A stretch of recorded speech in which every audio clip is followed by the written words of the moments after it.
Hi folks, it's Doug. I just wanted to respond to the plagiarism discussion that we've been participating in on our discussion board.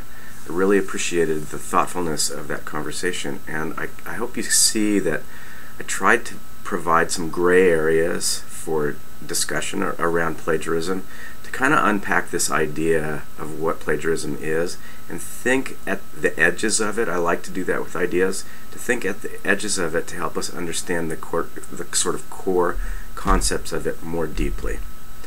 So there were three scenarios. The first scenario was about the road conditions, the State Farm, the suggestions for how to handle driving in dangerous in winter conditions. And some people said that the web pages that they found posted that copied that information exactly without attributing it. Some said that that was plagiarism.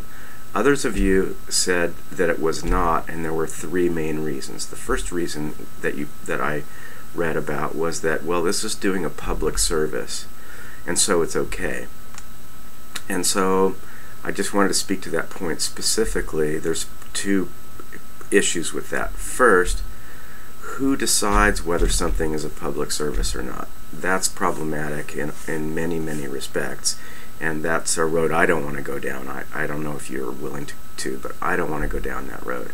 And second, whether or not it is a public service, I agree that it is a public service. That in no way negates the need to let people know where your information came from. And in fact, if I knew that State Farm had published that, and I was going to some insurance broker's page, I'm thinking, well, this is more carefully gathered information than what Billy Joe at the is just posting on his own page. That attribution actually would give me more confidence in the information. So public service does not excuse one from the need to cite the source. The second argument I thought was kind of clever because it shows some understanding of other ideas around plagiarism, and that is it didn't need to be cited because it was common knowledge.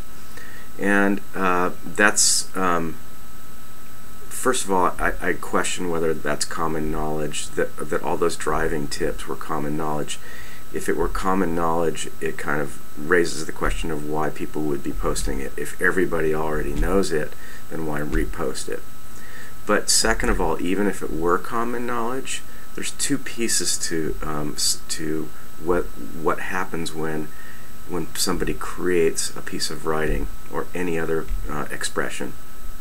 There's the idea behind the expression, and there's the expression itself.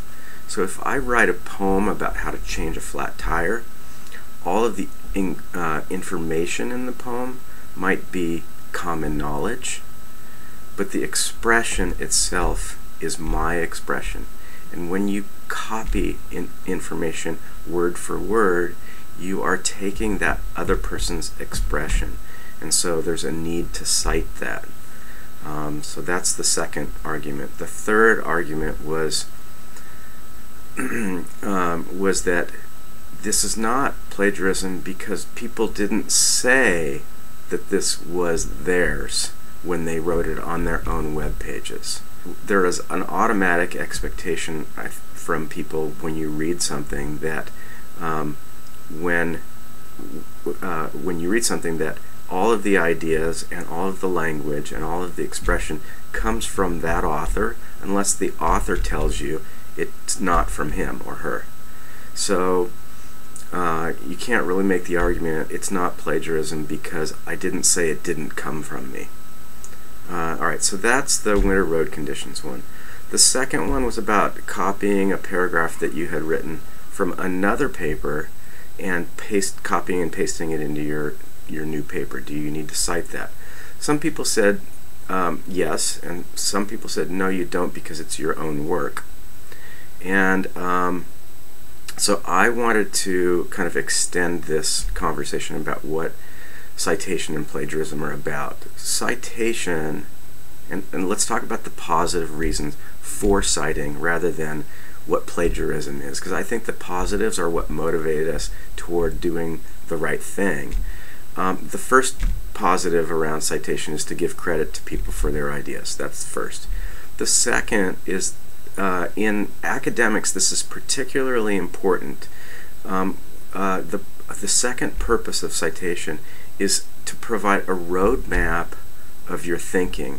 A roadmap of where your ideas came from, and those citation trails are ways for people to follow the development of your own ideas. And that's really very, very helpful when you get into studying something deeply, to go back through somebody's citations and actually follow the development of their ideas. It changes the level of the conversation, it deepens it in so many ways, and you want to provide people that opportunity to see every step along the way in your thinking. That's the purpose of citation. And so if you cite something, if you wrote something from another paper, in order to document that roadmap accurately, you're going to say, I got this idea from this person, this idea from this person, and this idea was from something I wrote earlier. In graduate work and in professional literature, in academic circles, in scholarly writing, people cite their own work all the time. It's very common. I cited one of my own articles in my dissertation. It's common practice. Okay, so then the third example was the person who provided a citation but accidentally forgot to put quotes around something that was copied directly from the original author. Most of you identified that as plagiarism and said, it might be accidental, the consequences might be lower, which I agree with. That's all possibly true.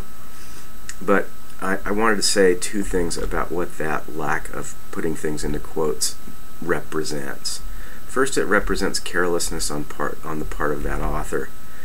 And that's, the carelessness could have been around the note-taking, it could have been around the moving it from notes to the paper, but there's a carelessness there that creates an impression that takes away from your authority as an author. So I think that carelessness is kind of something you really, really want to do all you can do to build in safeguards against as you're taking notes and as you're writing, that you're hyper vigilant about that.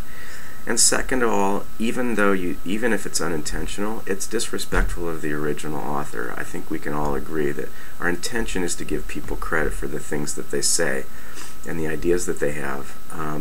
But if we forget to do that, there is a disrespect there, and even if it's unintentional, it's kind of uncool.